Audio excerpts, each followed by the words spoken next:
ආයිබෝවන් ඔයාලා හැමෝම මගේ YouTube නාලිකාවට සාදරයෙන් පිළිගන්නවා. අද අපි එකතු වෙලා ඉන්නේ පස්වෙනි ඔලිම්පියාඩ් මැත්ස් ගානත් එක්ක. හැබැයි අද වීඩියෝ එක ටිකක් විශේෂ වීඩියෝ එකක්. ඇත්තටම කිව්වොත් මේ වීඩියෝ එක විශේෂ වෙන්න හේතු වෙච්ච කාරණා දෙකක් තියෙනවා. ඒක පළවෙනි කාරණා මොකක්ද කියලා කිව්වොත් 10ක් වගේ කාලයක් ඇතුළත මගේ YouTube නාලිකාව subscribers 100 සීමාව ඉක්මවලා ගිහිල්ලා තියෙනවා.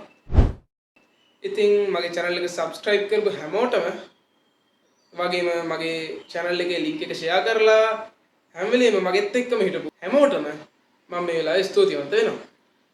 ඉතින් දෙවෙනි විශේෂත්වය තමයි මම ඒක පස්සේ කියන්න. අපි දැන් යන් ගාන.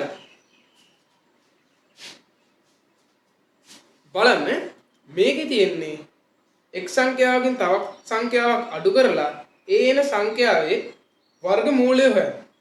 ඉතින් මේ ක්‍රමයට අපිට මේ වගේ ලොකු සංඛ්‍යාවක වර්ගමූලය හොයන්න අමාරුයි.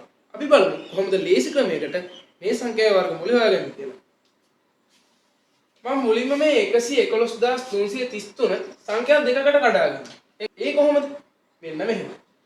111000 එකතු කරනවම 333. 111000ට 333ක් එකතු කරපුවාම ඉන්නේ 111333ම තමයි. හරිද? ඊට පස්සේ මම මෙතන මේ ඍණ ලකුණ දාලා 444 ඒ විදිහටම ලියනවා. ආයෙත් මම මේකට වර්ගමූලයක් දාලා මම මේ 111000 ඒ විදිහටම ලියාගෙන මේ ධන 333යි ඍණ 444යි විතරක් සුළු කරනවා. අපි දන්නවා ඍණ සංඛ්‍යාව විශාල වුණාම එන්නේ ඍණ ලකුණ. ඒතකොට මේකෙන් මේක අඩු කරපුවම අපිට හම්බෙන්නේ 111ක්. මම දැන් මේ සම්පූර්ණ එකටම වර්ගමූලයක් දාගන්නවා. දැන් පොඩ්ඩක් හිතලා බලන්න මෙතනින් එහාට ගාන හදාගෙන යන්න කොහොමද කියලා. පුංචි ලස්සන පොදු සාධකයක් පේනවා. මොකද්ද? 111. අපි මේ 111 පොදුවට ගමුකෝ. 111000ට 111 ඒවා කීයද? 111 ඒවා 1යි. අපි බිඳු 3ක් තියෙනවා. අපි දැන් අගට බිඳු 3ක් ආවම 1000යි කියලා. 1000 ලියලා ඍණ ලකුණ හැමම දාලා 111ට 111 1යි. ඒ එක දාලා වරහන වහලා සම්පූර්ණ සංඛ්‍යාවටම වර්ගමූලයක් දානවා. ඊළඟට අපි ආවම මේ 111 ලියලා මේ වරහන සුළු කරගන්නවා. ඉතින් මම දැන් මේ වරහන වෙනුවට ගුණ කිරීමක් දාගන්නවා. මොකද මේක සුළු කරපුවාම ඉන්නේ තනි සංඛ්‍යාවක් නිසා. මේක සුළු කරපුවා අපිට එන්නේ 999. 111යි 999 මේ ගුණිතේ වර්ගමූලය. දැන් බලන්න ගාන මම දැන් ඔයාලට තවත් සරල කරලා දුන්නා. මෙතනින් එහාට බලන්න පොඩ්ඩක් තේරෙනවද කියලා. අපිට මේ 999 මෙහෙම ලියන්න පුළුවන් නේද? අපි මේ 111 ඒ විදිහටම ලියලා 999 අපි ලියමු 111 ගුණ කිරීම 9 කියලා. ඒක සම්පූර්ණයකට වර්ගමූලය. අපි දන්න 111 ගුණ කරපුවාම එන්නේ 111 වර්ගය. අපි 9 ඒ විදිහටම ලියාගමු. ගුණ කිරීම 9 මේ සම්පූර්ණකයේ වර්ගමූලය. අපි දන්නව නේද? කිසියම් සංඛ්‍යාවක වර්ගයේ වර්ගමූලයෙන් ලැබෙන්නේ ඒ සංඛ්‍යාවම කියලා.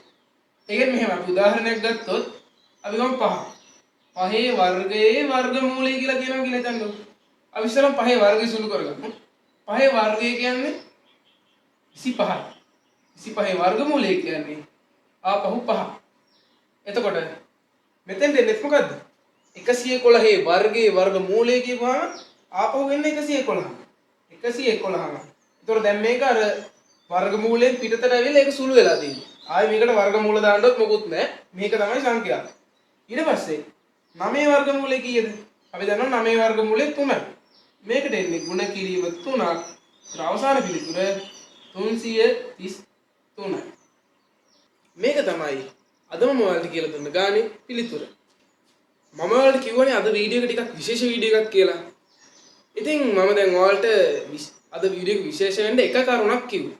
මම දැන් යන්නේ ඒ දෙවෙනි කරුණ මොකක්ද කියලා කියන්න. මේ තියෙන්නේ අන්නේ මම කියපු දෙවෙනි විශේෂ කරුණ. ඔයාලට තියෙන්නේ මේ ගානේ උත්තරේ පල්ලෙන් කමෙන්ට් එකක් දාන්න. අයියෝ දැන් ඔයාලට පුදුම හිතෙන්න පුළුවන් මෙච්චර ලොකු ගානක් මම කොහොමද දන්නේ කියලා. බය වෙන්න එපා. මේ ගාන හදපු ක්‍රමයටම තමයි මේ ගාන හදන්නත් තියෙන්නේ. මම ඔයාලට මේ දීපු ගාන මේ ගානට සමාන වෙන ගාන. ඉතින් පුංචි කොළ කෑල්ලකුයි පෑනකුයි අරගෙන මේ ගාන හදලා එන උත්තරේ දැන් නම් පල්ලෙන් කමෙන්ට් එකක් දාන්න. මම මේ ගාන ඊළඟ වීඩියෝ එකේදී ඩිස්කස් කරනවා. ඉතින් තවත් පුංචි මතක් කිරීමක් තියෙනවා. අද අපි කරේ ඔලිම්පියාඩ් මැත්ස් 5 වෙනි ගාන. ඉතින් මීට කලින් මම තවත් වීඩියෝස් 4ක් මගේ channel එකේ අප්ලෝඩ් කරලා තියෙනවා. ඉතින් ඒ වීඩියෝ හතරත් බලන්න කියලා මම පුංචි ආරාධනයක් කරනවා. ඔයාලට මේ වීඩියෝස් හතර හොයාගන්න බැරි නම් පල්ල description එකේ link හතර දාලා තියෙනවා. නැත්නම් මගේ channel එකට ගිහිල්ලා ඔයාලට මේ වීඩියෝස් හතර බලන්නත් පුළුවන්. ඉතින් මාත් එක්ක දිගටම රැඳෙන්න මගේ YouTube channel එක subscribe කරලා තියාගන්න. Thank you.